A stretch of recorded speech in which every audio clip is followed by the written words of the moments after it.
Families have walked a journey of losing a loved one. And for my guest today, losing his brother was a turning point of being an advocacy of chronic disease. For full details, stay tuned.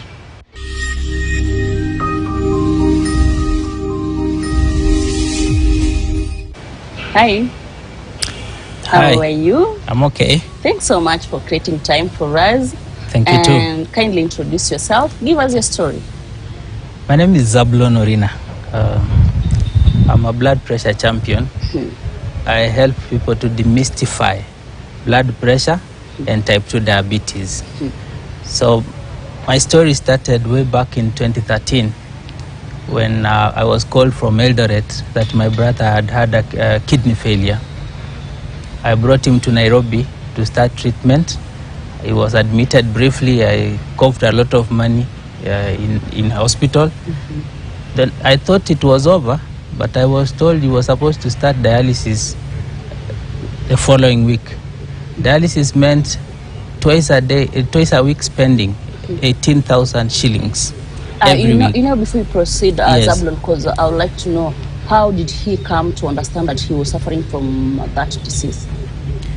Okay, it started with some leg swelling in the house. Then he went to a doctor in Eldoret town who diagnosed him with kidney failure, just like that.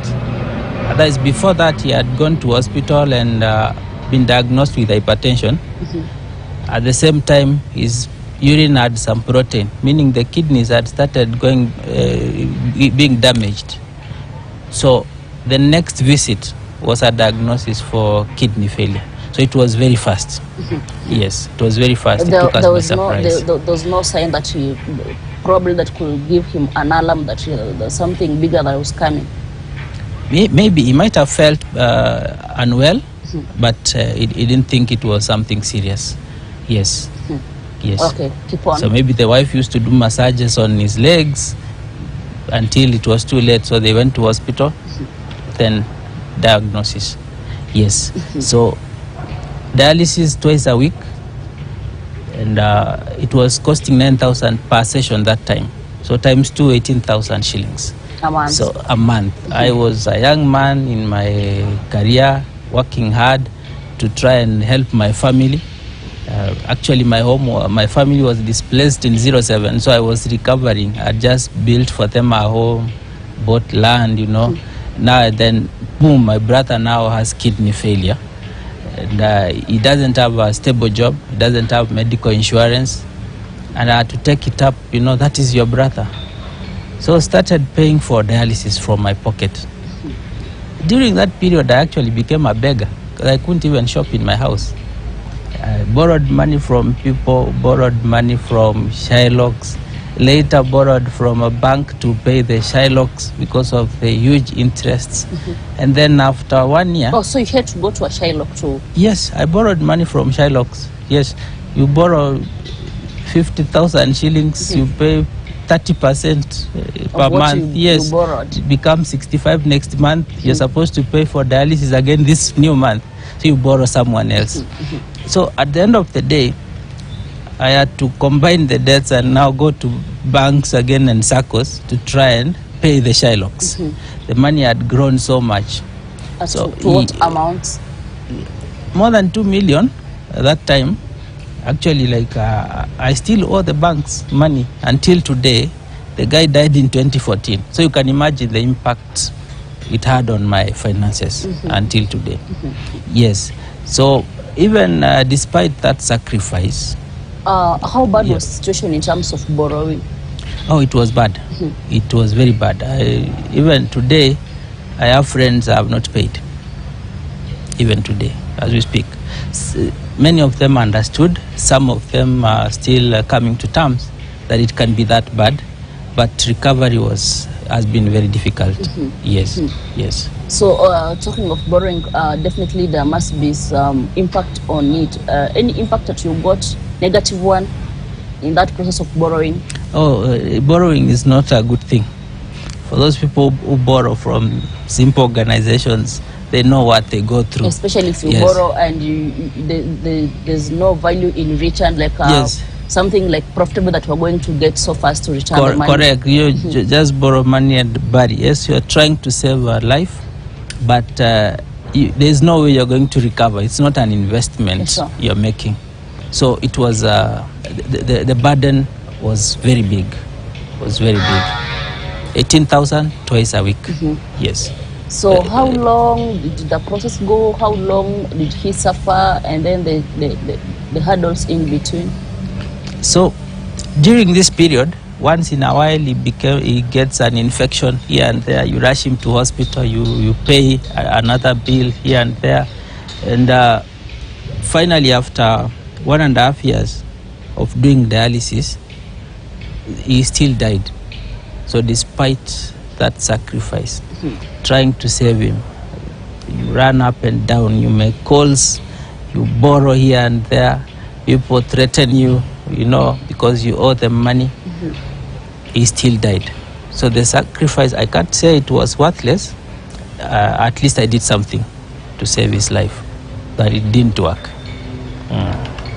Yes. As we proceed, Zablon, I would like you to flow in your conversation, because this is your story. I wouldn't want to be asking you questions. So I just want you to flow with us, like what exactly happened from one step to the other. Yes, that is okay. So after 1.5 years, my brother died.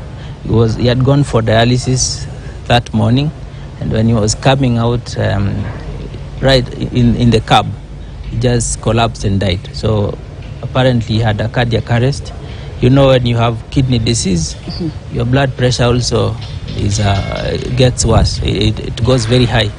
So when it's high, it damages your heart slowly. So he lost his heart. The heart stopped suddenly, and he died. So around that time when he died, I asked myself many questions. What if I didn't even have the ability to borrow at that time to try and save his life? What do many Kenyans go through when it comes to these chronic illnesses like cancer, kidney disease? It's a very big burden. Could it have been prevented if we knew his blood pressure earlier? So I went into reading. I've been trained in the pharma industry for many years. I've worked for one of the largest pharmaceutical companies in the world, and I've worked in the area of cardiovascular disease. So very good training around those diseases. And my background is also science. So I'm a scientist. I did biochemistry, which enables me to understand many clinical trials. So I went into clinical trials that are published to try and understand high blood pressure well, to see if I can contribute to society, to help other people to avoid this burden that I faced while trying to help my brother. Yeah, so since... Zablon, before we proceed, because definitely I would like to understand, the emotion attached in that process of financial and having a patient at the same time. Can you just take us through how is it having a patient at the same time feeling the burden of not being able to manage that patient? It is depressing because it is around this time you are paying for dialysis and you are required to organize for a kidney transplant, which is now a more permanent solution. Permanent in quotes, because there's a lot of struggle still around. As long as you've lost your kidney, the struggle is real.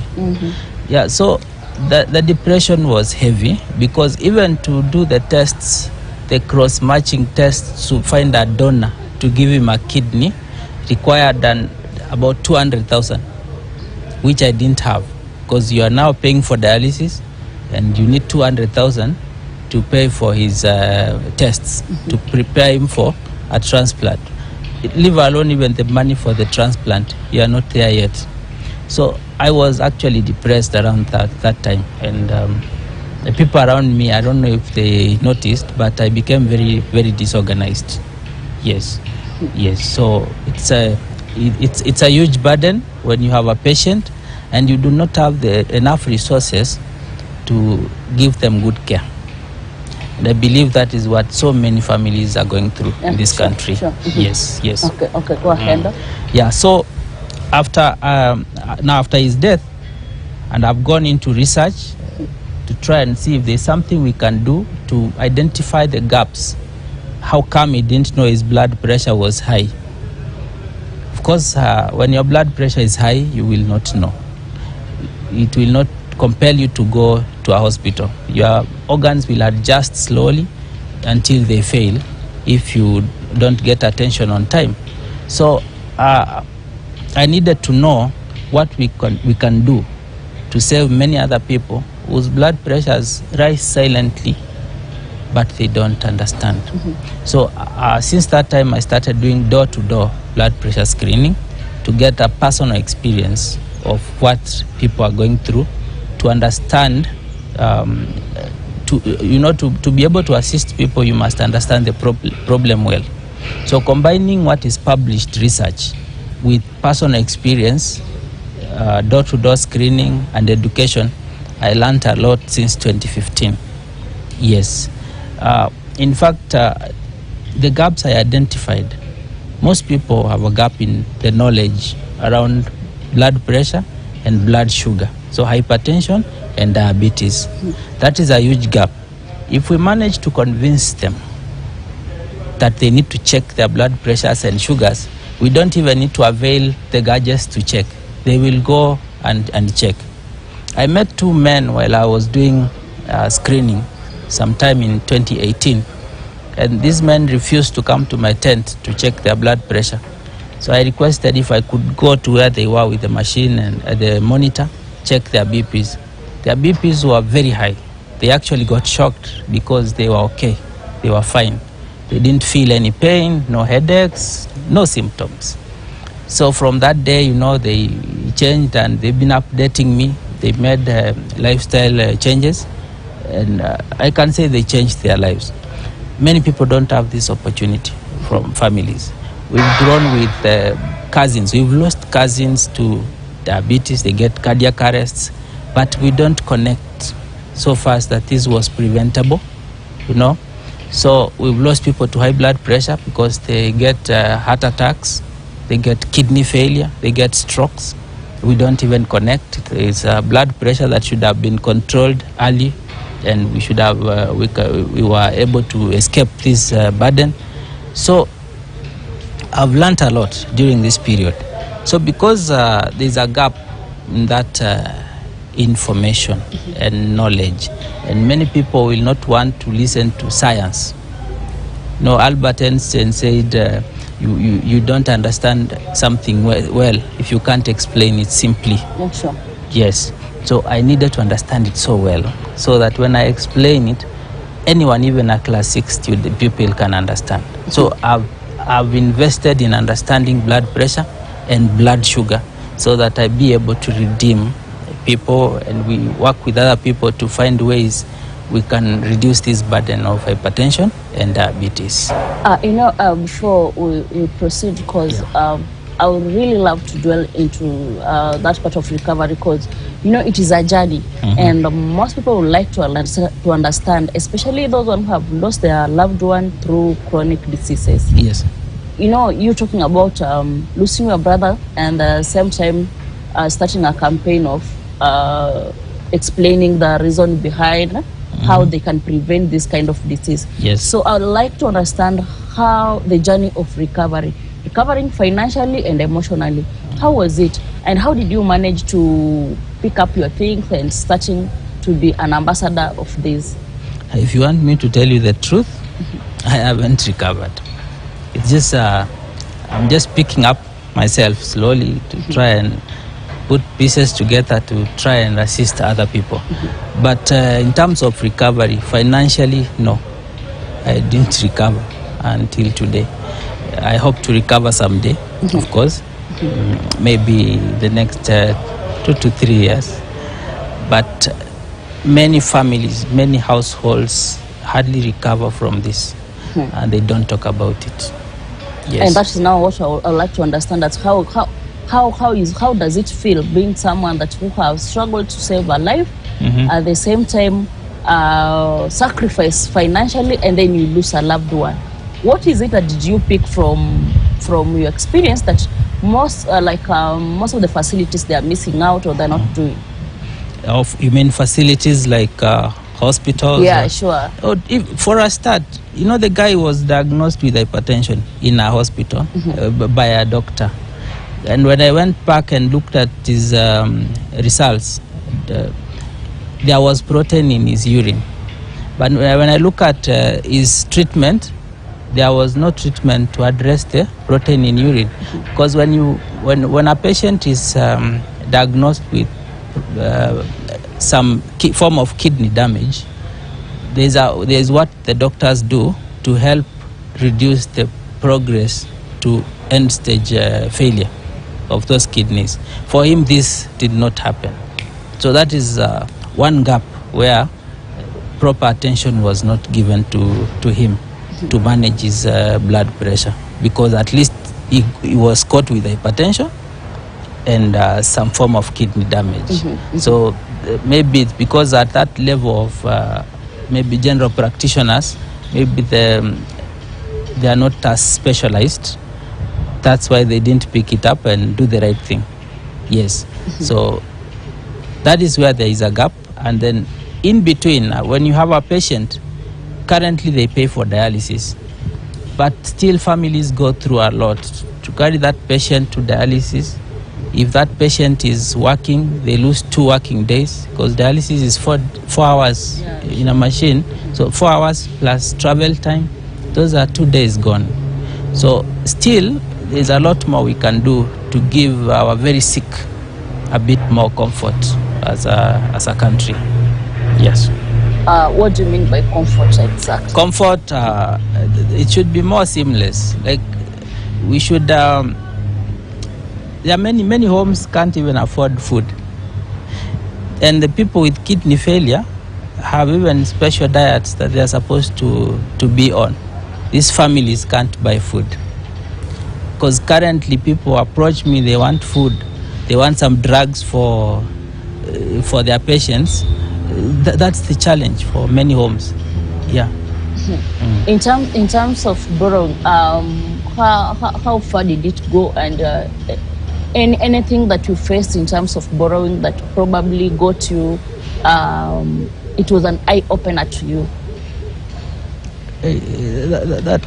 That time, there are times I couldn't fuel my car to go to work. And when I met people, I borrowed 500 shillings. Small money, as little as 500 shillings, so that you try and collect 9,000 shillings. That was a very humbling experience for someone working in a multinational company at that time. And people talk about you in low tones. People say you're a beggar. They don't understand. They've never had such an experience. Yeah, sure. You're a beggar. They say you don't pay back, which I understand. You don't pay back because you're not able to pay. You're not able to pay because today you borrowed 8,000 shillings. Again, next week on Tuesday, you need to pay 9. So it's a choice between looking for another 9 to pay John or Peter, or again you pay for dialysis. So it becomes a choice between paying for that dialysis and paying back the debt. So it was very traumatizing, very traumatizing. Remember, I just stepped in when I just finished paying my car loan. Just end of 2012, I paid my car loan. Now I'm clean. I want to start investing. Now, yes, now kidney failure sets in, and the focus shifts from your life to try and save someone's life. Yes. Which is so painful, having sacrificed that much and then you end up losing your brother. Yeah. Yes. So give us your journey, because we Kenyans, we have that tendency. Not like a number of us, we haven't developed that culture of reading books. And after losing your brother, you thought of at least having some content that will take us a bigger step ahead.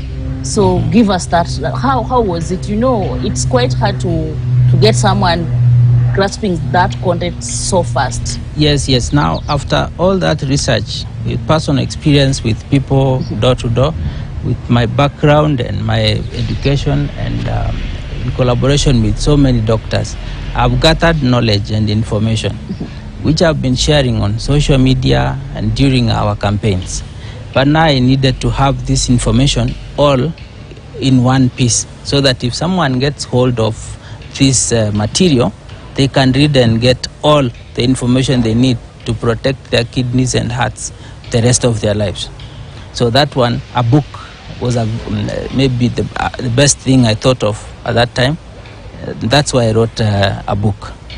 And again, I thought, how do I write this book so that people don't put it down once they start reading? Because I have to make it interesting. Yeah, sure. If I jump into scientific material and data here and there, people will get bored. They will not even understand. So I wrote using a lot of imagery in that book, and then combined with now the scientific information, but in simple English. The aim again is not the book. The aim is to try and save someone's life.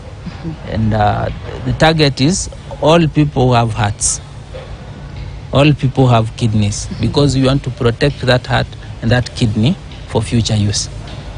Yes. So how has been the journey? How has people adapted it? And then, you know, like if you talk of writing a book, we have those people in mashinani who can't access that book. Labda kuna wale pia wajasoma ambao hawezi tumia hicho kitabu. How do you connect with such kind of people? Ni kweli, kwanza I really wish that every person can read this book. That's my wish, because they will understand hypertension and diabetes in a way they've not understood before. So I really wish they can read.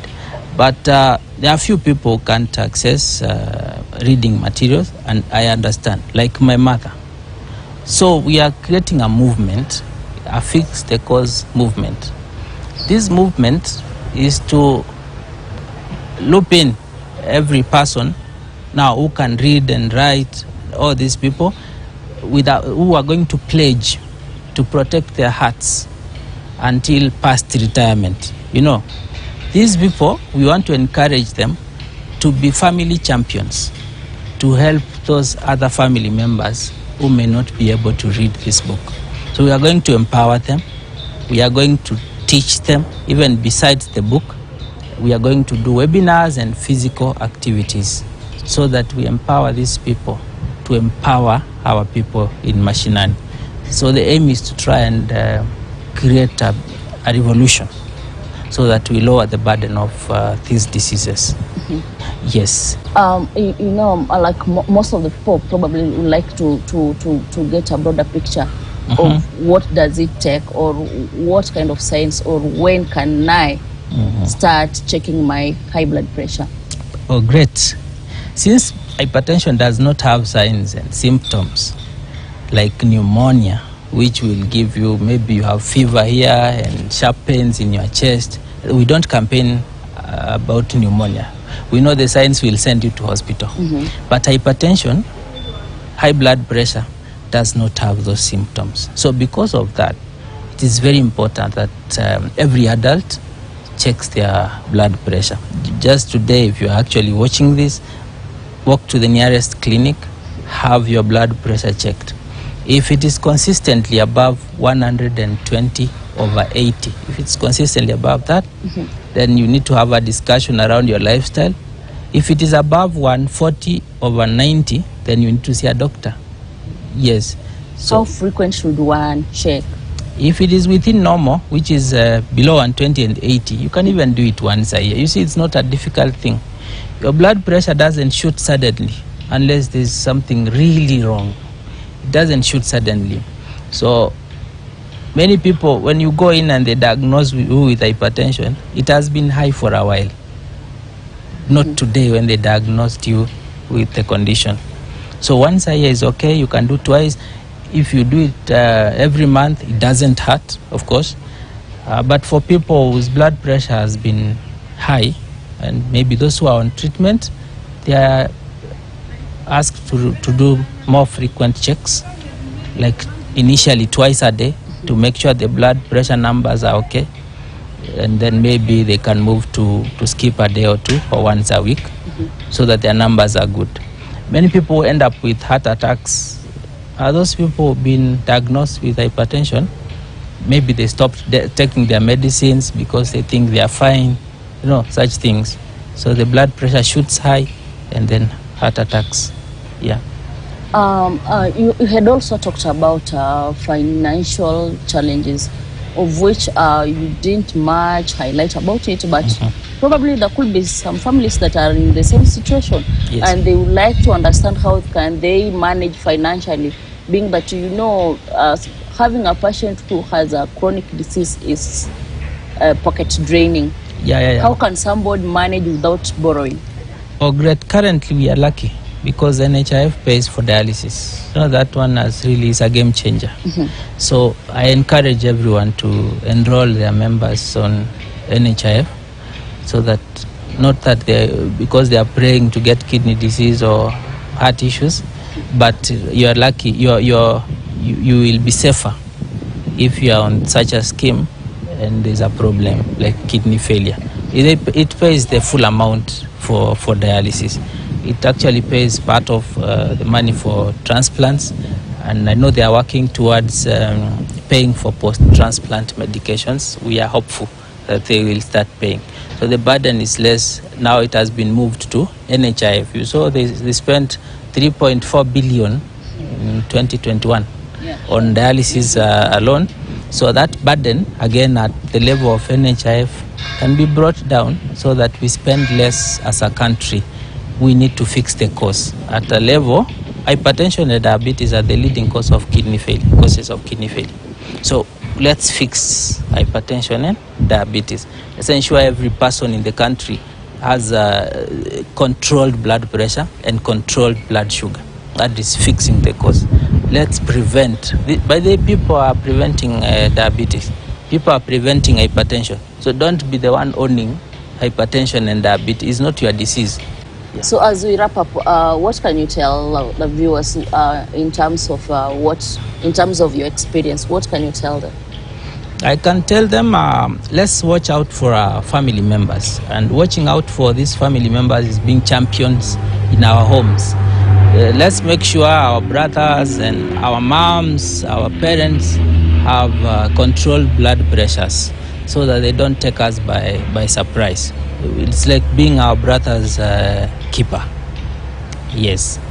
Yeah. So thanks so much, Zablon. I so much appreciate because definitely today you've taken a different direction, at least to educate Kenyans, because it's not all about telling stories, but also health matters, and health is wealth. So thanks so much. Thank you so much for the show. I'm grateful for giving me a chance to talk to the people. You're most welcome. Yeah. And to my good viewers, I have nothing to add on. As always, health is wealth. So it is upon you to take the responsibility and measure your pressure. Till next time, I'm your host, Al Musumba.